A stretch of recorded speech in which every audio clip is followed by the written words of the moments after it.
പരിശുദ്ധതയുടെ പറുദീസയിലേക്ക് ഏവർക്കും സ്വാഗതം. നാം ഇന്ന് വിശുദ്ധ റോസ്, ലിമായിലെ വിശുദ്ധ റോസിനെ കുറിച്ചാണ് നാം ഇന്ന് ഈ ഒരു എപ്പിസോഡിൽ ശ്രവിക്കുക. വളരെ ചുരുങ്ങിയ കാലം ഈ ഭൂമിയിൽ ജീവിച്ച് ക്രിസ്തുവിൻ്റെ സൗന്ദര്യവും സൗരഭ്യവും പരത്തി പറന്നകുന്ന ഒരു ചെറുപ്പക്കാരിയായ ഒരു വിശുദ്ധയാണ് വിശുദ്ധ റോസ്.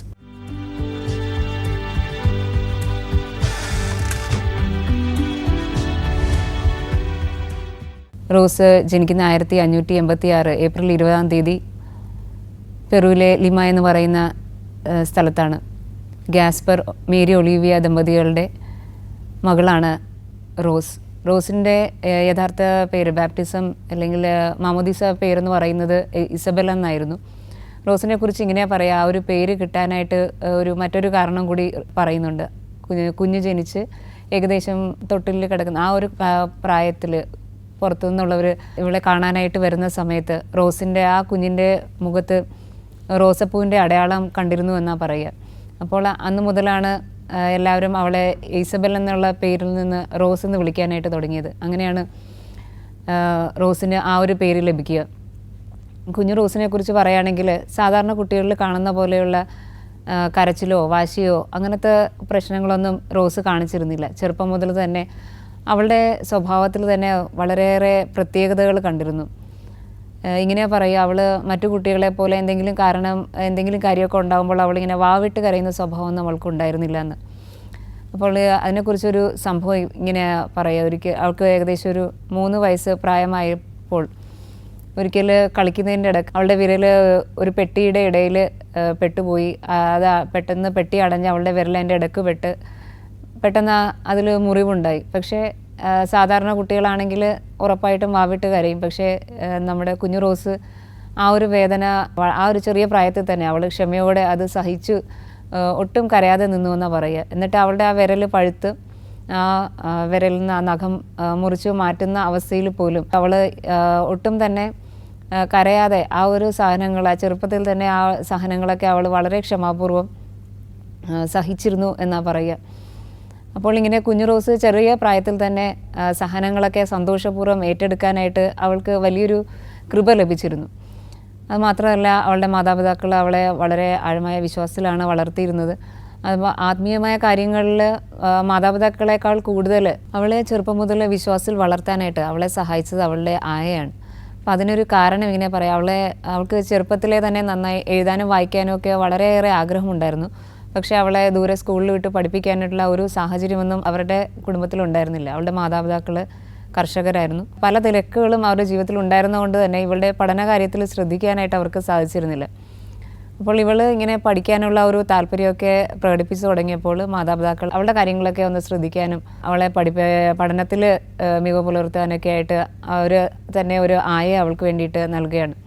അങ്ങനെ ഈ ആയയാണ് ഇവളെ കൂടുതൽ ആത്മീയമായിട്ട് വളരുവാനായിട്ടും അതോടൊപ്പം തന്നെ മറ്റു അവളുടെ കാര്യങ്ങളെല്ലാം ശ്രദ്ധിച്ചിരുന്നത്. പക്ഷേ പഠിക്കാനായിട്ട് ഇവൾക്ക് പ്രത്യേകിച്ച് അങ്ങനെ നന്നായി പഠിച്ചിരുന്നു, അങ്ങനത്തെ ഒരു സാഹചര്യം അവൾക്ക് ഉണ്ടായിരുന്നില്ല. അപ്പോൾ ആയ ഇങ്ങനെ പ്രാർത്ഥിക്കാനായിട്ട് അവളെ പഠിപ്പിച്ചു. അപ്പോൾ പ്രാർത്ഥിക്കുമ്പോൾ ആയ ഇങ്ങനെ പറഞ്ഞു കൊടുക്കുമായിരുന്നു, ഉണ്ണീശോയെ അങ്ങേ സ്നേഹിക്കുവാനും അങ്ങേ അറിയുവാനും എന്നെ സഹായിക്കണമേ എന്ന് പറഞ്ഞ് പ്രാർത്ഥിക്കാനായിട്ട് കുഞ്ഞു റോസിൻ്റെ അടുത്ത് പറയുമായിരുന്നു. അങ്ങനെ അവൾ അത് വിശ്വാസപൂർവ്വം പ്രാർത്ഥിച്ചിരുന്നു. അപ്പോൾ ഉണ്ണീശോയെ അവൾ കുഞ്ഞിലെ തന്നെ അവളുടെ സ്വന്തം ഒരു കൂട്ടുകാരനെ പോലെയാണ് അവൾ മനസ്സിൽ കണ്ട് പ്രാർത്ഥിച്ചിരുന്നത്. അങ്ങനെ ഒരിക്കലും ഒരു സംഭവം ഇങ്ങനെ പറയാം, അവളുടെ ചേട്ടനാണ് എപ്പോഴും അവളുടെ കൂടെ കളിക്കാനൊക്കെ ആയിട്ട് എപ്പോഴും പുറത്തു പോകുന്നത്. അങ്ങനെ ഒരു ദിവസം കളിക്കാനായിട്ട് അവളുടെ ചേട്ടനെ വിളിക്കുകയാണ്.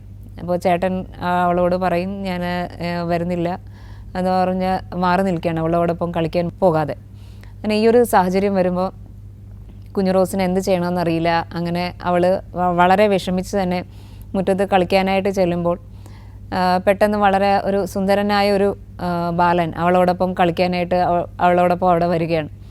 അങ്ങനെ അവളോടൊപ്പം കളിക്കുന്നുണ്ട്. അപ്പോൾ കളിയുടെ പല അവസരങ്ങളിലും ആ ബാലൻ പലപ്പോഴും അതിൽ പരാജയപ്പെട്ടു പോകുന്നുണ്ട്. പക്ഷേ ആ പരാജയപ്പെട്ടു പോകുന്ന സമയങ്ങളിലെല്ലാം സാധാരണ കുട്ടികളെ പോലെ വിഷമിക്കുകയോ അല്ലെങ്കിൽ ദേഷ്യപ്പെടുകയോ ഒന്നും ചെയ്യാതെ ഓരോ പ്രാവശ്യം താൻ പരാജയപ്പെടുമ്പോഴും ആ ബാലൻ കുഞ്ഞു റോസിനെ എപ്പോഴും പ്രശംസിച്ചുകൊണ്ട് തന്നെയാണ് ഇരുന്നത്. അങ്ങനെ ഈ ബാലൻ എല്ലാ കാര്യത്തിലും അവളെ പ്രശംസിച്ചുകൊണ്ടിരിക്കുകയാണ്. അങ്ങനെ അവൾക്ക് അത് കഴിഞ്ഞ് അവരുടെ കളിയൊക്കെ കഴിഞ്ഞ് അവർ ബാലൻ തിരിച്ചു പോകാനായിട്ട് തുടങ്ങുമ്പോൾ അവൾ പേര് ചോദിക്കും ആരാണെന്ന് പറഞ്ഞാൽ. അതുപോലെ തന്നെ ബാലനും ചോദിക്കുന്നുണ്ട് നിൻ്റെ പേരെന്താണെന്ന്. അപ്പോൾ റോസ് പറയും എൻ്റെ പേര് ഈശോയുടെ റോസ് എന്ന് പറയും. നിൻ്റെ പേരെന്താണെന്ന് പറഞ്ഞ് ചോദിക്കുമ്പോൾ ആ ബാലൻ പറയും റോസിൻ്റെ ഈശോ എന്ന് പറയും. അങ്ങനെയാണ് ഇവളോടൊപ്പം കളിക്കാനായിട്ട് എപ്പോഴും കൂടെ വരുന്നത് ഉണ്ണീശോ ആണെന്നുള്ള ഒരു തിരിച്ചറിവ് ലഭിക്കുന്നത്. അങ്ങനെ പല അവസരങ്ങളിലും ഇതുപോലെ ഈശോയുടെ സാന്നിധ്യം അവൾക്ക് യഥാർത്ഥത്തിൽ തന്നെ ചെറുപ്പം മുതലേ അവൾക്ക് അനുഭവപ്പെട്ടിരുന്നു. ഈശോ കൂടെ കളിക്കുന്ന നിരവധി സംഭവങ്ങൾ അവളുടെ ജീവിതത്തിൽ ഉണ്ടായിട്ടുണ്ട്.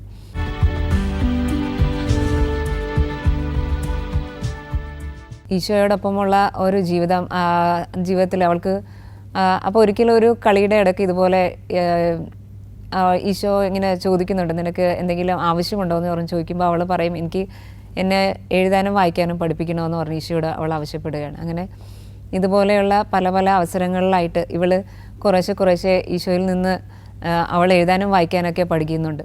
ഇപ്പോൾ വീട്ടിൽ ഈ സംഭവങ്ങളൊന്നും വീട്ടുകാർ അറിയുന്നില്ല. പിന്നെ ഒരിക്കലും അവൾ വീട്ടിൽ വന്ന് ഇതുപോലെ പുസ്തകം എടുത്ത് വായിക്കുമ്പോഴാണ് അവർ റോസ് വായിക്കാനായിട്ട് തുടങ്ങിയെന്നുള്ള കാര്യം അറിയുന്നത്. അപ്പോൾ അവർ ചോദിക്കുന്നുണ്ട് നിന്നെ ഇത് ആരാണ് പഠിപ്പിക്കുന്നത്, ആരാ പഠിപ്പിച്ചതെന്ന് പറഞ്ഞ് ചോദിക്കുന്നുണ്ട്. അപ്പോൾ റോസ് പറയുന്നു എന്നെ ഈശോയാണ് പഠിപ്പിച്ചതെന്ന് പറഞ്ഞ് അവരോട് പറയുന്നു. പക്ഷെ അവർക്ക് അവളുടെ പറയുന്ന കാര്യത്തിൽ അത്ര ഒരു ഉറപ്പ് അവർക്ക് തോന്നിയില്ല. അവൾ സത്യസന്ധമായിട്ടാണോ പറയുന്നതെന്ന് അവർക്ക് സംശയം തോന്നി. അങ്ങനെ അവർ മറ്റൊരു പുസ്തകം അവൾക്ക് വായിക്കാനായിട്ട് കൊടുക്കുന്നുണ്ട്. അങ്ങനെ അവൾ അതെടുത്ത് വെച്ച് വായിക്കുന്നു. അതെല്ലാം വളരെ ഭംഗിയായിട്ട് അവൾ ആ ഒരു ചെറിയ പ്രായത്തിൽ തന്നെ വായിക്കാനൊക്കെ പഠിക്കുന്നുണ്ട്. അപ്പോൾ ഇത് കഴിയുമ്പോഴാണ് വീട്ടുകാർക്കൊക്കെ മനസ്സിലാകുന്നത്, അതായത് ഈശോ ഇവളെ സന്ദർശിക്കുന്നുണ്ടെന്നും ഈശോ ഇവൾക്ക് എല്ലാം പഠിപ്പിച്ചു കൊടുക്കുന്നുണ്ടെന്നൊക്കെ കാര്യങ്ങൾ വീട്ടിലും അവളുടെ മാതാപിതാക്കളും മറ്റുള്ളവരൊക്കെ തിരിച്ചറിയുന്നത് ആ ഒരു അവസരത്തിലാണ്. അങ്ങനെ നിരവധി സംഭവങ്ങളാണ് റോസിൻ്റെ ജീവിതത്തിൽ ചെറുപ്പം മുതൽ ഈശോയായിട്ടുള്ള ഒരു മീറ്റിങ്സ്, ഈശോയായിട്ട് ഉള്ള കണ്ടുമുട്ടലുകൾ ഉള്ള ഒരുപാട് അനുഭവങ്ങൾ അവളുടെ ജീവിതത്തിൽ ഉണ്ടാകുന്നുണ്ട്. അങ്ങനെ റോസ് കൗമാര പ്രായത്തിലേക്ക് കടക്കുകയാണ്. റോസിനെ കുറിച്ച് പറയാൻ വളരെ സുന്ദരിയായൊരു കുട്ടിയായിരുന്നു റോസ്. അവളുടെ സൗന്ദര്യം, കാരണം അവളുടെ ആകർഷകമായ സൗന്ദര്യം അതുപോലെ തന്നെ മറ്റുള്ളവരുള്ള അവളുടെ ഒരു പെരുമാറ്റ രീതിയും കൊണ്ട് തന്നെ ഒത്തിരി പേര് അവളിലേക്ക് ആകർഷിക്കപ്പെട്ടിരുന്നു. അങ്ങനെ റോസ് ഈ ഒരു കൗമാര കാലഘട്ടത്തിൽ ആയിരുന്നപ്പോൾ ആ ഒരു സമയത്താണ് ഇതുപോലെ ചേട്ടനുമായിട്ടുള്ള ഒരു കളിയുടെ ഇടയ്ക്ക് ചേട്ടൻ ഇങ്ങനെ പള്ളിയിൽ അച്ഛൻ്റെ റോൾ എടുത്ത് ഇങ്ങനെ പ്രസംഗിക്കുന്ന ആ ഒരു റോള് ചെയ്തുകൊണ്ടിരിക്കുകയാണ്, ആ ഒരു സീൻ ചെയ്തുകൊണ്ടിരിക്കുകയാണ്. അപ്പോൾ പ്രസംഗിക്കുന്നതിൻ്റെ ഇടയ്ക്ക് ചേട്ടൻ ഇങ്ങനെ പറയുന്നുണ്ട് ചിലർ ബാഹ്യ അലങ്കാരങ്ങൾക്കാണ്, ആത്മീയ സൗന്ദര്യത്തെക്കാൾ ബാഹ്യ അലങ്കാരങ്ങൾക്ക് പ്രാധാന്യം നൽകുന്നു എന്ന് പറഞ്ഞൊക്കെ ഇങ്ങനെ പ്രസംഗിക്കുകയാണ്. പക്ഷേ ഇത് കേൾക്കുമ്പോൾ അവൾക്ക് പെട്ടെന്ന് അവളുടെ മനസ്സിനെ അതങ്ങ് നന്നായിട്ട് സ്പർശിക്കുന്നുണ്ട്. കാര്യം റോസിന് നല്ല സൗന്ദര്യം ഉണ്ടായിരുന്നു. നീണ്ട മുടിയെക്കുറിച്ചൊക്കെ ചേട്ടൻ ഇങ്ങനെ പ്രസംഗത്തിൻ്റെ ഇടയ്ക്ക് ഇങ്ങനെ പറയുന്നുണ്ട്. അപ്പോൾ അവൾക്ക് നല്ല നീണ്ട ഭംഗിയുള്ള മുടിയുണ്ട്. അവൾക്ക് വളരെ വളരെ കരുതലോടുകൂടിയാണ് അവളുടെ ആ ഒരു മുടിയൊക്കെ പരിപാലിച്ചിരുന്നത്. ചേട്ടൻ ഇങ്ങനെ പ്രസംഗിക്കുമ്പോൾ അവൾക്ക് പെട്ടെന്ന് അവളെ ചെയ്യുന്നതിൽ എന്തോ ഈശോയ്ക്ക് ഇഷ്ടമില്ലാത്ത എന്തോ താൻ കൂടുതലായിട്ട് ചെയ്യുന്ന പോലൊരു തോന്നൽ അവളുടെ ഉള്ളിലുണ്ടായി. അങ്ങനെ കളിക്കുന്നതിനിടയ്ക്ക് ചേട്ടൻ ചെളി വാരി എറിയുന്നു. അതിനെ അവൾ വിഷമിച്ച് ചെളി അവളുടെ മുടിയിൽ വീഴുന്നുണ്ട്. അതിനെ തിരിച്ച് അവൾ വിഷമിച്ച് വീട്ടിലേക്ക് ഓടിപ്പോവുകയും ആദ്യം ചേട്ടനോട് ക്ഷമിക്കാൻ പറ്റാത്തൊരവസ്ഥ ഉണ്ടാകുന്നു. പിന്നെ അത് കഴിഞ്ഞ് അവൾ സ്വന്തമായിട്ടൊരു അവലോകനം നടത്തുന്നുണ്ട്. സ്വന്തമായിട്ടൊന്ന് വിചിന്തനം ചെയ്ത് കഴിയുമ്പോൾ അവൾക്ക് മനസ്സിലാകുന്നുണ്ട് താൻ ഈശോയേക്കാൾ പ്രാധാന്യം തൻ്റെ സൗന്ദര്യത്തിന് കൊടുക്കുന്നുണ്ടെന്നുള്ളൊരു തിരിച്ചറിവ് അന്നത്തെ ദിവസം അവൾക്ക് ലഭിക്കുകയാണ്. അവൾ ചേട്ടന് പൂർണ്ണമായിട്ടും ക്ഷമ നൽകുന്നു. പക്ഷേ അതിനു മുമ്പ് ചേട്ടൻ അവളെ കാണാനായിട്ട് വീട്ടിലേക്ക് വരുന്നതിന് മുമ്പ് മറ്റൊരു സംഭവം നടക്കുകയാണ്. അവൾ പെട്ടെന്ന് തന്നെ ആത്മശോധന ചെയ്ത ഉടനെ തന്നെ തൻ്റെ തെറ്റ് തിരിച്ചറിഞ്ഞ ഉടനെ തന്നെ അവളുടെ കണ്ണുകൾ നേരെ അവിടെ ഇരിക്കുന്ന കത്രികയിലേക്കാണ് പോയത്. അവൾ ആ കത്രിക എടുത്ത് അവളുടെ മുടി, ആ നീളമുള്ള മുടി അവൾ മുറിച്ചു. ഈശോയ്ക്ക് വേണ്ടിയിട്ട് ഈശോയെക്കാൾ പ്രാധാന്യം നൽകുന്ന ഒന്നും തൻ്റെ ജീവിതത്തിന് വേണ്ട എന്നുള്ള ഒരു തീരുമാനത്തിലെത്തിക്കൊണ്ട് അവൾ ആ മുടി മുറിച്ചു. അപ്പോൾ ചേട്ടൻ വരുമ്പോൾ ഈ ഒരു ഷോക്കിംഗ് ആയിട്ടുള്ള ഒരു കാഴ്ചയാണ് ചേട്ടൻ കാണുന്നത്. ചേട്ടന് വളരെ ഇഷ്ടമായിരുന്നു അനിയത്തിയുടെ ആ ഒരു മുടിയും സൗന്ദര്യമൊക്കെ. അപ്പോൾ ചേട്ടൻ ഇതെന്താ ചെയ്തതെന്ന് പറഞ്ഞ് അവളോട് ചോദിക്കുന്നുണ്ട്. പക്ഷേ അവൾ ചെയ്ത കാര്യത്തിൽ അവൾക്ക് യാതൊരു കുറ്റബോധമോ അങ്ങനെയൊന്നുമില്ല. താൻ ശരിയായ കാര്യമാണ് ചെയ്തത് എന്നുള്ള ഉറച്ച ബോധ്യത്തിൽ അവൾ കാരണം ചേട്ടനോട് പറയുന്നുണ്ട്. ചേട്ടന് ക്ഷമയും നൽകുന്നുണ്ട്. അങ്ങനെ ഒത്തിരി അനുഭവങ്ങൾ ഇതുപോലെ കുഞ്ഞു റോസിൻ്റെ ജീവിതത്തിൽ നടക്കുന്നു. കുഞ്ഞു റോസ് കൗമാര കാലഘട്ടം കഴിഞ്ഞ് യൗവനത്തിലെത്തുമ്പോഴും ഇതിനേക്കാൾ ഉപരിയായിട്ടുള്ള പ്രലോഭനങ്ങളും ഈശോയിൽ നിന്ന് അകറ്റാൻ സാധ്യതയുള്ള ഒത്തിരി അനുഭവങ്ങൾ അവളുടെ ജീവിതത്തിലേക്ക് കടന്നു വരികയാണ്.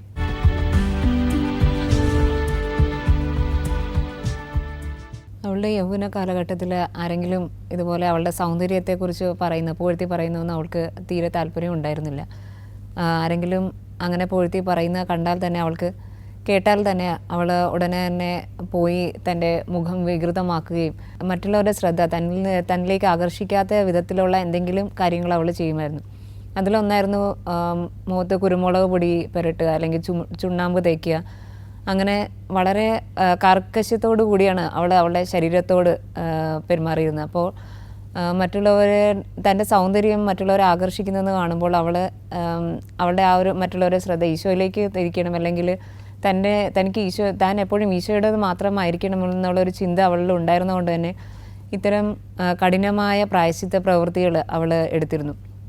അങ്ങനെ പലപ്പോഴും ഇവൾക്ക് നല്ല വിവാഹാലോചനകളൊക്കെ വന്നിരുന്നു. വിവാഹ അഭ്യർത്ഥനകളെല്ലാം തന്നെ അവൾ സ്നേഹപൂർവ്വം നിരസിക്കുകയാണ് ഉണ്ടായത്. ഒരിക്കലും ഒരു നല്ലൊരു പ്രപ്പോസൽ അവൾക്ക് വരികയും അവളുടെ വീട്ടുകാരുൾപ്പെടെ അവൾക്ക് ആ ഒരു ആലോചനയുമായി മുന്നോട്ട് പോകാനായിട്ട് താല്പര്യം പറയുമ്പോഴും റോസ് വളരെ കർശനമായി തന്നെ അവളുടെ ആ ഒരു നിലപാടിൽ നിൽക്കുകയാണ്.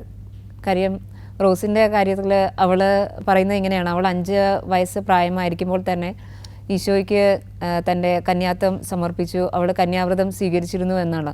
അപ്പോൾ ആ ഒരു തീരുമാനത്തിൽ അവൾക്ക് മരണം വരെ ഉറച്ചു നിൽക്കണമെന്നുള്ളൊരു ഉത്തമ ബോധ്യം അവൾക്കുണ്ടായിരുന്നു.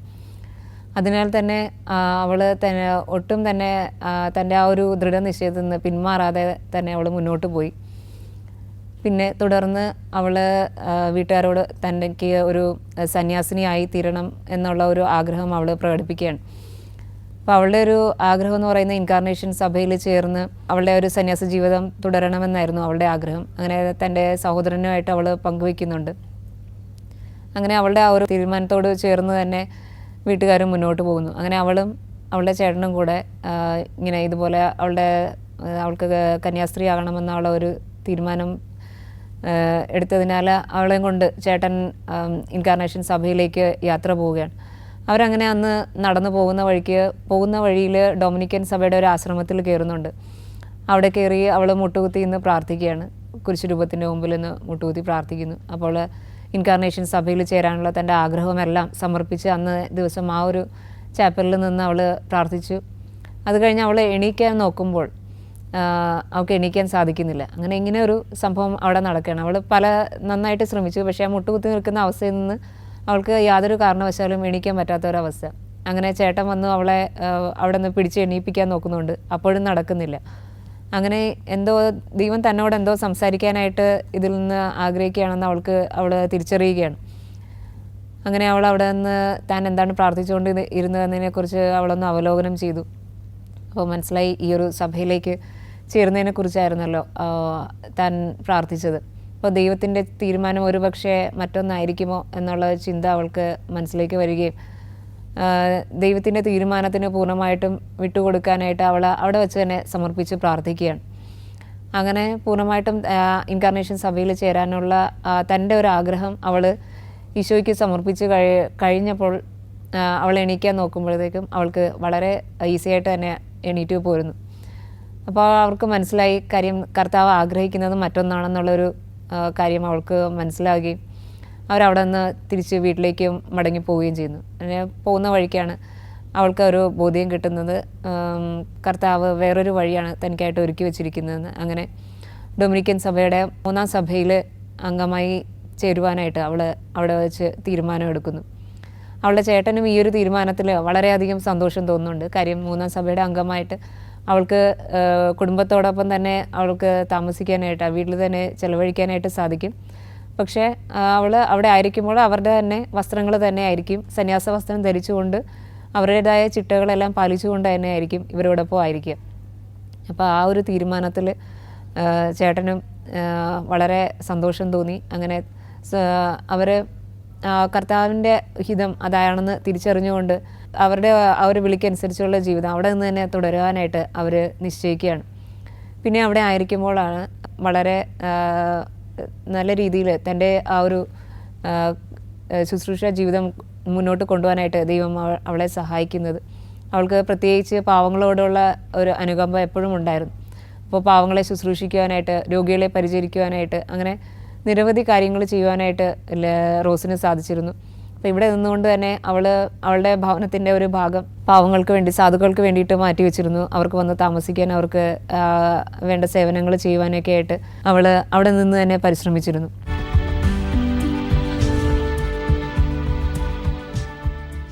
റോസിൻ്റെ ആത്മീയ ജീവിതത്തിൽ ഒത്തിരിയേറെ അനുഭവങ്ങൾ റോസിൻ്റെ ജീവിതത്തിൽ ഉണ്ടായിട്ടുണ്ട്. അതിൽ പ്രധാനപ്പെട്ട ഒന്ന് റോസിൻ്റെ ആ ഒരു തീരുമാനമാണ്. കന്യാസ്ത്രീ ആകണമെന്നുള്ള ഒരു തീരുമാനത്തിന് ശേഷം ആ ഒരു സമയത്ത് അവളുടെ ജീവിതത്തിലുണ്ടായ ഒരു അനുഭവം. അവളെക്കുറിച്ച് ഇങ്ങനെ പറയാം, ഈശോ വിവാഹ മോതിരം അവൾക്ക് നേരിട്ട് നൽകിയെന്നാണ് പറയപ്പെടുക. അപ്പോൾ ഈശോ ഇങ്ങനെ പറഞ്ഞു, റോസ് നീ എൻ്റെ മണവാട്ടിയായിരിക്കുക എന്ന് പറഞ്ഞ് ഈശോ അവളോട് പറയുന്നത് അവൾ ഒരിക്കൽ ശ്രവിക്കുകയുണ്ടായി. അപ്പോൾ അവളുടെ കയ്യിലൊരു സ്വർണ്ണ മോതിരം പണിയിച്ച് നൽകുകയും അതിൽ ഈ പറഞ്ഞ ഒരു വചനം എഴുതി വെച്ചുകൊണ്ട് തന്നെ ആണ് അവൾ മുന്നോട്ട് പോകുന്നത്. അപ്പോൾ ഈ ഒരു സ്വർണ്ണമോതിരം പണിയിപ്പിച്ച് കഴിഞ്ഞപ്പോൾ അവൾ പള്ളിയിൽ ചെന്നിട്ട് അവിടെ ഉണ്ടായിരുന്ന സാക്രിസ്റ്റീൻ്റെ അടുത്ത് പറഞ്ഞ് അത് സക്രൈരിയുടെ അടുത്ത് വയ്ക്കണമെന്ന് അദ്ദേഹത്തോട് ആവശ്യപ്പെടുകയാണ്. അങ്ങനെ അവളുടെ അഭ്യർത്ഥന പ്രകാരം ഈ ഒരു മോതിരം അദ്ദേഹം ആ സക്രൈരിയുടെ അടുത്ത് തന്നെ വയ്ക്കുകയും അവൾ തുടർന്ന് പ്രാർത്ഥിക്കുകയും ചെയ്യുന്നുണ്ട്. അങ്ങനെ അതൊരു പെസഹ വ്യാഴാഴ്ച ആണെന്നാണ് പറയപ്പെടുക ഈ ഒരു സംഭവം നടക്കുന്നത്. അതിനുശേഷം ഈസ്റ്റർ ആകുമ്പോൾ അവർ നോക്കുമ്പോൾ ഈ മോതിരം അവളുടെ വിരലിൽ കിടക്കുന്നതായിട്ട് കാണുന്നു. പക്ഷേ എല്ലാവർക്കും അറിയാം ഈ മോതിരം ആരും അവിടെ നിന്ന് എടുത്തിട്ടില്ലെന്നും റോസ് പോയി അവിടെ നിന്ന് നേരിട്ട് എടുത്തിട്ടില്ലെന്നും എല്ലാവർക്കും നല്ല ഉറപ്പാണ്. പക്ഷേ ഈ മോതിരം ആ സക്രാരിയുടെ വിശുദ്ധ കുർബാനയുടെ അടുത്ത് വച്ചിരുന്ന ആ ഒരു മോതിരം എങ്ങനെ റോസിൻ്റെ കയ്യിലെത്തിയെന്ന് ഉള്ളതാണ്. അപ്പോൾ ഇതുപോലെ ഈശോ നേരിട്ട് അവളെ സന്ദർശിച്ച നിരവധി അനുഭവങ്ങൾ റോസിൻ്റെ ജീവിതത്തിൽ ഉണ്ടായിട്ടുണ്ട്. അങ്ങനെ റോസും ഈശോയുമായിട്ടുള്ള ആ ഒരു സ്നേഹബന്ധം വളരെ ആഴമുള്ളതാണെന്ന് നമുക്ക് ഇങ്ങനത്തെ നിരവധി സംഭവങ്ങളിൽ നിന്ന് നമുക്ക് മനസ്സിലാക്കാനായിട്ട് സാധിക്കും. പിന്നെ ഉണ്ടായിരുന്ന ഒരു റോസിൻ്റെ ആത്മീയ ജീവിതത്തിൻ്റെ പ്രത്യേകത എന്ന് പറയുന്നത് അവൾ വളരെയേറെ ത്യാഗം എടുത്ത് പ്രാർത്ഥിച്ചിരുന്നു എന്നുള്ളതാണ്. അപ്പോൾ ജീവിതത്തിൽ കൃപകൾ ലഭിക്കണമെങ്കിൽ ത്യാഗമില്ലാതെ സാധിക്കുകയില്ല. അപ്പോൾ അവൾ ബോധപൂർവം ത്യാഗങ്ങൾ ജീവിതത്തിൽ എടുത്ത് തന്നെയാണ് ഓരോ കാര്യത്തിനും പാപങ്ങൾക്ക് പരിഹാരം ചെയ്ത് അവൾ പ്രാർത്ഥിച്ചിരുന്നത്.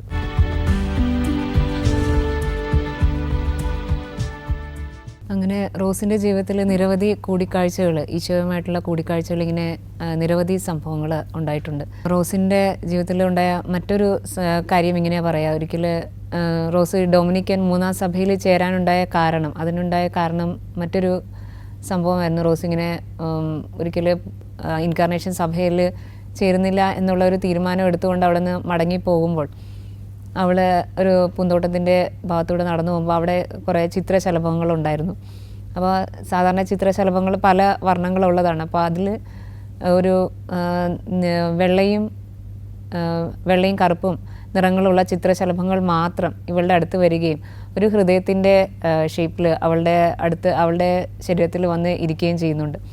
അപ്പോൾ ഇതിൽ നിന്ന് ആ ഒരു ഡൊമിനിക്കൻ സഭയിലേക്കാണ് ദൈവം വിളിക്കുന്നതിനുള്ള ഒരു സൂചന നൽകുന്നതായിട്ട് അവൾ തിരിച്ചറിഞ്ഞു. ഇതൊരു അത്ഭുതമായിരുന്നു അവളുടെ ജീവിതത്തിൽ നടന്ന്. അപ്പോൾ ഈ ഒരു അത്ഭുതത്തിൽ നിന്ന്, ഈ ഒരു സംഭവത്തിൽ നിന്ന് അവൾ തിരിച്ചറിയുകയും അങ്ങനെയാണ് അവർ ഡൊമിനിക്കൻ സഭയാണ് ദൈവം ആഗ്രഹിക്കുന്നതെന്നുള്ളൊരു അടയാളമായിട്ട് അവൾ മനസ്സിലാക്കുകയും ചെയ്യുന്നത്. അതോടൊപ്പം തന്നെ ആത്മീയതയിൽ നിലനിൽക്കാനായിട്ട് റോസ് കണ്ടെത്തിയിരുന്ന മറ്റു മാർഗങ്ങളെന്ന് പറയുന്നത് ത്യാഗമെടുത്ത് പ്രാർത്ഥിക്കുക എന്നുള്ളതാണ്.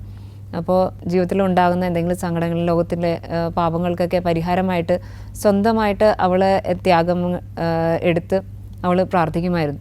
അപ്പോൾ അവളുടെ ആ ഒരു കൗമാര കാലഘട്ടത്തിലൊരു സംഭവം നടക്കുന്നുണ്ട്. ഇതുപോലെ അവൾക്ക് നല്ല സൗന്ദര്യമുണ്ടായിരുന്നെന്ന് പറഞ്ഞു.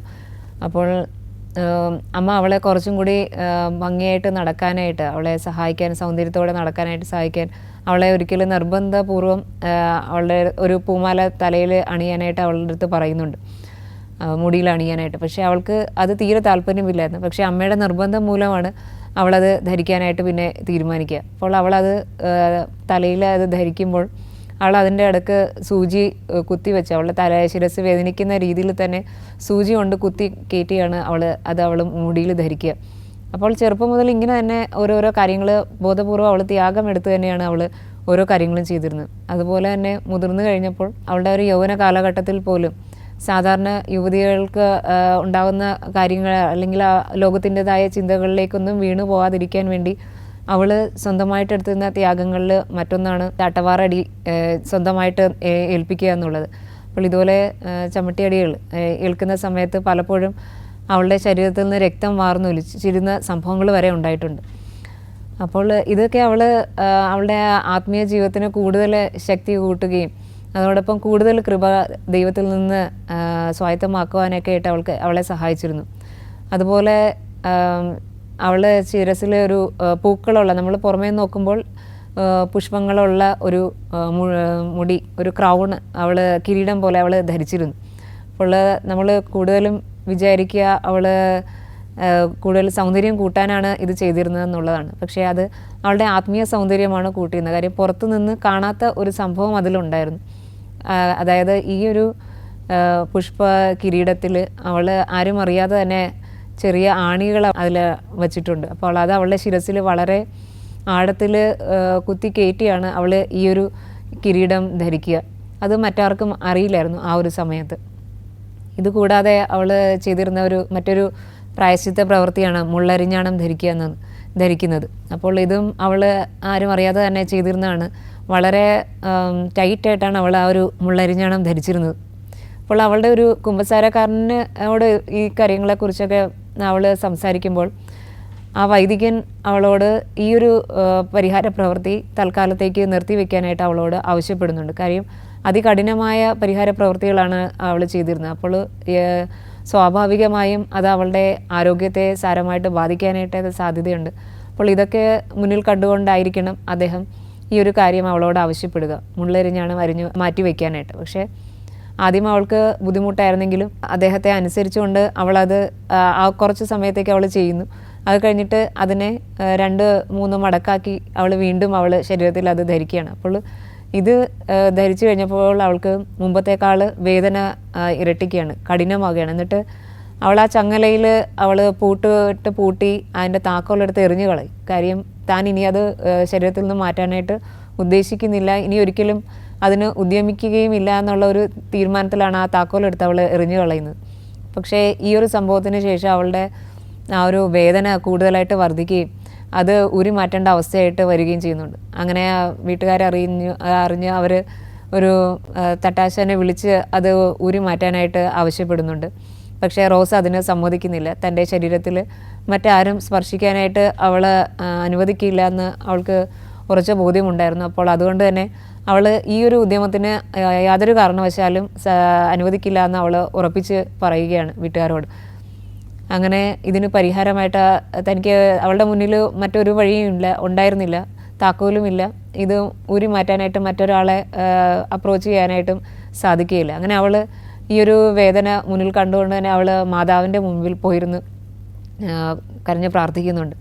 പരിശുദ്ധ കന്യാമറിയത്തിൻ്റെ മുന്നിലിരുന്ന് പ്രാർത്ഥിക്കുന്ന അവസരത്തിൽ അവിടെ മറ്റൊരു അത്ഭുതം നടക്കുകയാണ്. ഈ മുള്ളരിഞ്ഞാണം താനെ അവിടെ അഴിഞ്ഞു വീഴുന്നു. അങ്ങനെ എല്ലാ കാര്യത്തിലും, റോസിൻ്റെ ജീവിതത്തിലെ ചെറിയ കാര്യത്തിൽ പോലും ദൈവത്തിൻ്റെ ശക്തമായ ഇടപെടൽ നമ്മൾക്ക് കാണുവാനായിട്ട് സാധിക്കും.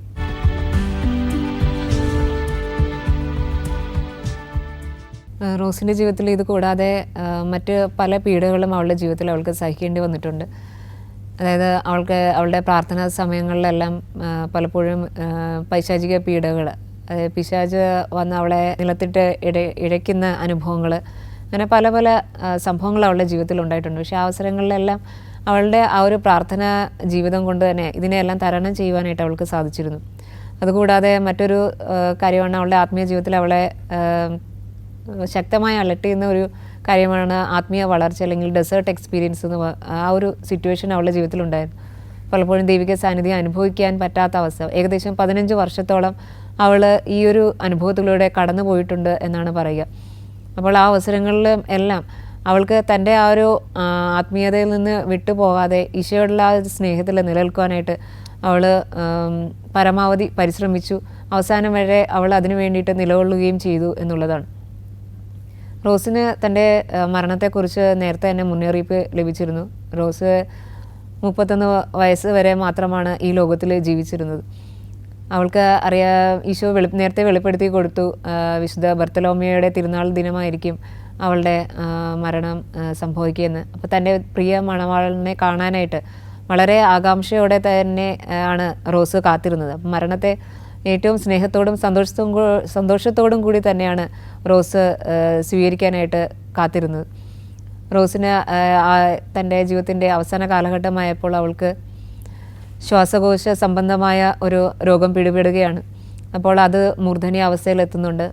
പലരും ഈ ദിവസങ്ങളിൽ അവളെ വന്ന് സന്ദർശിക്കുകയും അവൾക്ക് വേണ്ടി പ്രാർത്ഥിക്കുകയൊക്കെ ചെയ്യുന്നു. റോസ് തന്നെ അവൾക്ക് പറ്റുന്ന രീതിയിൽ ശ്വാസം എടുക്കാൻ സാധിക്കുന്ന രീതിയിലൊക്കെ അവരെല്ലാം പറഞ്ഞ് ആശ്വസിപ്പിക്കുകയും താൻ തൻ്റെ പ്രിയ മണവാളനെ കാണാനായിട്ടാണ് പോകുന്നതെന്ന് പറഞ്ഞ് കാണാൻ വന്നവരോടെല്ലാം അവൾ വളരെ സൗമ്യതയോടു കൂടിയും ശാന്തതയോടു കൂടിയും സംസാരിക്കുകയാണ് ചെയ്തത്. അങ്ങനെ ആ കിടക്കയിൽ വെച്ച് അവൾ വിശുദ്ധ കുർബാന സ്വീകരിക്കുന്നുണ്ട്. തിരുപ്പാതയും സ്വീകരിച്ചു കൊണ്ട് തന്നെയാണ് അവൾ മരണപ്പെടുക. വിശുദ്ധ കുർബാനയോടൊപ്പം തന്നെ വിശുദ്ധ കുമ്പസാരവും ഒക്കെ നടത്തി റോസിൻ്റെ ജീവിതം ഏറ്റവും പരിശുദ്ധിയോടും കൂടി ശുദ്ധിതയോടും കൂടി തന്നെയാണ് അവൾ ഈശോയ്ക്ക് സമർപ്പിക്കുന്നത്. അവൾ മരിക്കുന്നത് 1617 വിശുദ്ധ ബർത്തലോമിയുടെ തിരുനാൾ ദിവസം തന്നെയാണ് റോസ് മരണപ്പെടുക. റോസിൻ്റെ മരണശേഷം അവിടെ ആകമാനം നല്ലൊരു സുഗന്ധം പരന്നുവെന്നാണ് പറയുന്നത്. റോസിൻ്റെ ആ ഒരു പേര് സൂചിപ്പിക്കുന്നത് പോലെ തന്നെ അവളുടെ ജീവിതം കൊണ്ട് തന്നെ അവൾ ഈശോയുടെ സുഗന്ധം ലോകം മുഴുവൻ താനായിരിക്കുന്ന സാഹചര്യങ്ങളിൽ നിന്നുകൊണ്ട് തന്നെ അവൾ ഈശോയ്ക്ക് വേണ്ടിയിട്ട് ഈശോയുടെ സൗരഭ്യം പരത്തിക്കൊണ്ട് മറ്റുള്ളവരെ ഈശോയിലേക്ക് ആകർഷിക്കുവാനായിട്ട് റോസ് പരിശ്രമിച്ചു. ഇതുപോലെ തന്നെ നമ്മുടെ ജീവിതത്തിലും നമ്മളാലാകുന്ന വിധം ഈശോയ്ക്ക് വേണ്ടി ജീവിക്കുവാനായിട്ട് നമ്മളുടെ പരിമിതമായ സാഹചര്യങ്ങളിൽ പോലും കഴിയുന്നത്ര ത്യാഗപ്രവൃത്തികൾ എടുത്തുകൊണ്ട് തന്നെ ഈശോയ്ക്ക് വേണ്ടിയിട്ട് നമ്മളുടെ ജീവിതം മാറ്റിവെക്കുവാനായിട്ട് നമുക്കും പരിശ്രമിക്കാം.